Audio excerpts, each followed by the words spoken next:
السلام تعنا يا هبلي تخطاتلتي مدب داميرا انترتينمنت لومي سنبت 4 حملة زتدالو وعلتا وزينا انه نمكت تالكم بغبرز عدم يسيف تسفى برهاني فلما رستاتم منجستي إثيوبيا قلو لاو تግራይ ምስ ሕወሓት ኣብ ጣውላ ኮፍ ኢላ ክትፈትሖ መደብ ከም ዘለዎ ኣፍሊጣ ሰራዊት ኣሜሪካን ኪዳን ሰብኣዊ ሓይልታት ኔቶን ካብ ኣፍጋኒስታን ይወፁ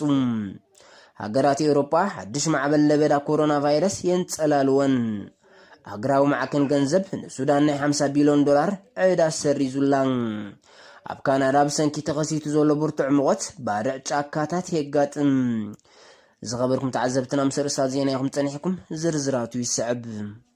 منستري قديات وطاي إثيوبيا هاتو دمك أما كونن فدرلاو منغستا هاجرو قلولاو تግራይ بزات خفت حد الله كم زلو ابتي بغلت حمله 2021 اب واናዊ ኩነታው አተኪሩ ንዲፕሎማሲ ሃገሩ ኣብ ዝገበሩ ዕጹብ መሰናዶ አፍሊጡም እቲ ሚኒስተር ወሲኹ መንግስቲ ኢትዮጵያ ንጻውዒት ማሕበረሰብ ዓለም ኣኽቢሩ ኣብ ክልል ትግራይ ንዝፍጠር ነውፂ ብሉዝብ መንገዲ ክትሕዞ ከም ዝመረጸት ብምንጻር ዘላቂ ፍታሕን ሰላምን ንምምጻእ ዕዙዝ ኣበርክቶ ዲፕሎማስያኛታት ሃገሩ ከም ዘገድሳ ገሊጹ እዚ ከምዚ ኢሉ እንከሎ ሓላፊ ትካል ስደተኛታት ሕቡራት ሃገራት ፊሊፖ ግራንዲ ኣብ ክልል ትግራይ ከቢድ ሰብኣዊ ቅልውላው ተኸሲቱ ከም ዘሎ ብምሕባር ናብቲ ክልል ቁልጡፍ ሰብኣዊ ሓገዛት ንምብጻሕ ኣብ መቐለን ሽረን ዝርከባ ማዕርፎ ነፈርቲ ክኽፈታ ፀዊዑ ንሱ ወሲኹ ኣብቲ ክልል ተቋሪጹ ዘሎ ኣገልግሎት ኢንተርኔትን ቴሌፎንን ኣብ ዝሓፀረ ግዜ ክኽፈት ዘለዎ እምንቶ ገሊጹ ዛጊት ኣብ ክልል ትግራይ ኩናት ካብ ዝጅምር ንዳሕር ብሚልዮናት ዝቑፀሩ ህዝቢ ተፀበይ ህጹጽ ረድኤት ክኾኑ እንከለዉ ብኣሽዓት ዝቑፀሩ ስድራ ቤታት ድማ ካብ ቤት ንብረቶም ተመዛቢሎም ናብ ጎረቤት ሃገሮም ሱዳን ከም ዝተሰዱ ፀብፀባት ውድብ ሕቡራት ሃገራት ይገልጻ ገለ ክፋል ሰራዊት ኣሜሪካን ኪዳን ሓይልታት ኔቶን ኣብ ኣፍጋኒስታን ካብታን ከባቢ ክልተ ዕቁድ ቀንዲ ደጀን አንጻር ኩናት እስላማዊ ዕጡቃትን ጣሊባንን አልቃዒዳን ዝኾነት ማዓስከር ሓይሊ ኣየር ባንግራም ይወፁ ከም ዘለው ቢቢሲ ሓቢራ እዚ ብዕብየቱ ኣብ ኣፍጋኒስታን ኣብ ቀዳማይ ደረጃ ዝስራዕ ብልፍንታዊ ሓይልታት ኣሜሪካን ኔቶን ዝተሰርሐ ማዓስከር ባንግራም ከም መቐፀልታት ፕረዚደንት ኣሜሪካ ጆ ባይደን ወታደራቱ ካብታ ሃገር ተቕሊሉ ክስሕብ ምዃኑ ድሕር ዝኣተወ ቃል እዚ ማዓስከር ስራሑ ከቋርጽ ከም ዝወሰነን ኣብ ዝመጽእ ወርሒ መስከረም ድማ ተቕሊሉ ክዕጾ ምዃኑ ኣፍሊጡ ምንባሩ ይዝከር ይኹን እምበር ዕጡቃት ሓይልታት ጣሊባን ኣብ ኣፍጋኒስታን ሓያሎ ቦታታት ይቆጻጸሩ ከም ዘለው ዝሕብሩ ክኢላታት ፖለቲካ ኣሜሪካ ወታደራታ ንምስሓብ ትገብሮ ዘላ ምሽብሻብ ጊዜኡ ዘያኸለ ውሳኔ ብምባል ይቃወሞ ከም ዘለው ፀብፀባት ይሕብሩ كم ዝዝከር ኣሜሪካ ኣብ ወርሒ መስከረም 2001 ኣብቲ ግዜ ካብ ዓለምና ዝነውሓ ማንታ ህንጻታት ብኣልቃዒዳ ምስ ተወቕዓ አንጻር መዐንበቢት ጥርኑፍነት እስላማዊ ጉጅለ ዝነበረት ኣፍጋኒስታን ምስ ሓይልታት ኔቶ ተላፊና ኣብ ሓፂር ግዜ ከም ዝተቆጻጸረታ ይፍለጥ ውድብ ጥዕና ዓለም ኣብ ኤውሮፓ ኣብ ዝሓለፈ 2 ኣዋርሕ ቀኒሱ ዝጸንሐ መልከፍቲ ኮቪድ-19 ኣብዚ እዋን መጠን መልከፍቲ ብ10ታት ሚታዊት እናወሰኸ ይመጽእ ከም ዘሎ ብምሕባር ኣብተን ሃገራት ሓድሽ ሳልሳይ ማዕበል ኮሮና ቫይረስ ክኽሰት ከም ዝኽእል ኣጠንቂቑ ሓላፊ ጨንፈር ውድብ ጥዕና ዓለም ኣብ ሃገራት ኤውሮፓ ዝኾነ ሃንስ ኩሉንግ ጠንቅዚ ሓድሽ ምስፋሕፋሕ ኮሮና ቫይረስ ኣብዚ እዋን ዝካየድ ዘሎ ዋንጫ ሃገራት ኤውሮፓ ኣብ ቅድሚት ክስራዕ እንከሎ ከታበት ኮሮና ቫይረስ ብምዝሕታሉ እዘን ሃገራት ንሓድሽ ማዕበል ኮቪድ-19 ይቃልዓ ከም ዘለዋ ብተወሳኺ ነፂሩ ደገፍቲ ሃገራዊት ጋንታ እንግሊዝ ድሕሪ ዓወት ሃገሮም ኣብ ልዕሊ ጀርመን ከም ኣብነት ዘምፀት ሓላፊት ህጹጽ ጉዳያት ውድብ ጥዕና ዓለም ካትሪን ስሞልዊን በወገና ኣብዚ እዋን የንገት ግጥማት ሃገራት ዋንጫ ኤውሮፓ ሸለልትነት ዝዓብለሎ ግጥማት የሰላስላ ከም ዘለዋ ብምሕባር እተን ሃገራት ዕቱብ ጥንቃቐ ክገብራ ፀዊዓ ብሓፈሻ ኣብ ህንዲ ከም ዝጀመረ ዝእመነሉ ደልታ ዝተባሃለ ሓደገኛ ዓሌት ኮሮና ቫይረስ ኣብ ሃገራት ኤውሮፓ እውን ብሰፊሑ ኣስፋሕፊሑ ይርከብ በዚ መሰረት ኣብ ኤውሮፓ ዜጋታት እዘን ሃገራት ዕቱብ ጥንቃቐ እንተዘይተገይሩሎም ኣብ ዝመጽእ ወርሒ ነሓሰ መጠን በዚ ሓደገኛ ቫይረስ ዝልከፉ ሰባት ናብ ልዕሊ 90 ሚእታዊት ክዛይድ ከም ዝኽእል መዛግብ ውድብ ጥዕና ዓለም የጠንቅቑ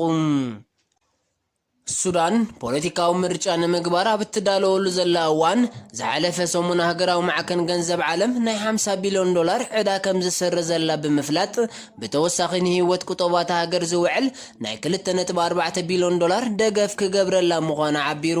እዚ ተግባር ንሱዳን ካብ ናይ 10ታት ዓመታት ዕዳ ኣውፂኡ ንቅድሚት ከሰጉማ ከም ዝኽእል ዝሓበረ ቀዳማይ ሚኒስትር ሃገር ዓብደላ ሐምዳክ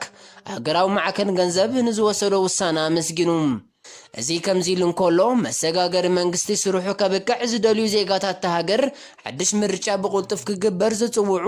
ጎነጽ ዝተሓወሶም ሰላማዊ ሰልፊ ከም ዘካይዱ ማዕከናት ዜና ተሃገር ገሊጸን ሓይልታት ጸጥታ ሱዳን ነቲ ኩነታት ንምብታን ዘንብዕ ጋዝ ምጥቃሞም እውን ተሓቢሩ ሱዳን ቅድመን ድሕርን ውልቀ መላኺ ዑመር ሐሰን አልበሽር ብቁጠባን ፖለቲካውን ኩነታት ተሓሚሳ ከም እትርከብ ጸብጻባት ውድብ ሕቡራት ሃገራት ይሕብሩ ኣብ ካናዳ ድሕሪት ዝሓለፈ ሰሙን ኣብ ብሪቲሽ ኮሎምቢያ ኣብ እትርከብ ሊቶንያ ዝተባሃለት ቁሸት ኣብ ታሪኽ ሃገር ዝተመዝገበ ዝለዓለ ናይ 49.6 ዲግሪ ሴንቲግሬድ ዝልካዕ ሙቐት ምግጣሙ ስዒቡ ባርዕ ብምኽሳቱ እታ ቁሸት ሙሉእ ብሙሉእ ክትህሙኽ እንከላ ኣብ 136 ቦታታት ድማ ባርዕ ጫካታት ከም ዘጋጠመ ሰበስልጣን ሃገር ኣፍሊጦም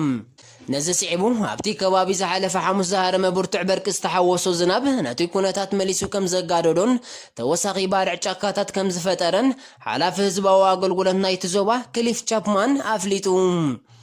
ዛጊት ብሰንኪ ኩነታት 719 ዜጋታት ከም ዝሰኣነት ዘፍለጠት ካናዳ ኣብቲ ከባቢ ዝርከቡ ነበርቲ ናብ ካልእ ውሑስ ቦታ ከተጉዕዞም ከላን መጠን ሰፊሕ ብነፈርትን ወተሃደራትን ዝተሰነየ ወፍሪ ምድሓን ተሰላስል ከም ዘላ ሰበስልጣን ሃገር ይሕብሩ እዛ ብደረጃ ዓለም ምስተናዝዩ ዝሑል ኩነታት ኣየር ዘለወን ሃገራት ትስራዕ ካናዳ ኣብ ታሪኻ ከምዚ ዓይነት ኩነታት ከጋጥማ ሳሕቲ ዝረአ ክስተት እዩ ናይ መወዳእታ ዜና ሓፂር መደብ ስፖርት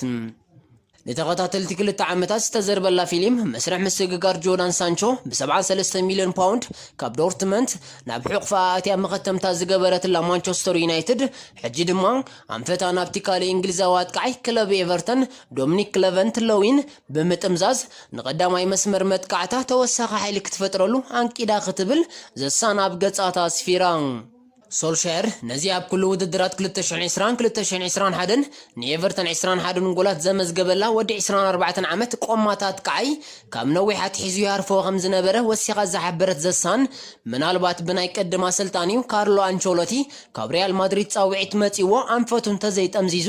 ማዓርፎ ዚ ተጻዋታይ ብሰፊሑ ዩናይትድ ምዃና ትሕብር ክሳብ 2025 ምስ ኤቨርተን ቀያዲ ውዕል ዘለዎ ዶሚኒክ ክለቨንት ክለቡ ብርክት ዝበለ ገንዘብ እንተ ረኺባትሉ ክትሸጦ ድሕር ከም ዘይትብል ምስታጋንታ ቅርበት ዘለዎም ወገናት ይሕብሩ ፈረንሳዊት ክለብ ኦሎምፒክ ማርሴይ ሲንግዝ ኡደርን ፓው ሉፖዝን ብልቃሕ ካብ ክለብ ሮማ ኣፈሪማቶም بتوسخ كلب مارسي كتجزኦም دلاي مزهلوان نختفرمم زخلا مرچا ካብ አደይ ክለቦም ሮማ ዕድል ተፈጢሩላሎም بتوسخ كلب مارسي ناكفافالي كلب ارسنال ماتيو غوندوزي بقاومነት ከተፈርሙ ኣብ ጫፍ ስምምዕ በፂሓ ከም ዘላ ዝሓበረ ፋቢዮ ሮማን ተኸላኻሊ ዊሊያም ሳሊባ ድማ ንሓደ ዓመት ብለቃሕ ክትቀመሉ ምስ አርሰናል ኣብ ረድድ በፂሓ ከም ዘላ ሓቢሩ زغبركم تعذبتنا لو مزبلنا يم زيناتات زوم كتعذبهم صنحكم يم نيروم اب قالت حسط بخال مدب كساب نراقب السلام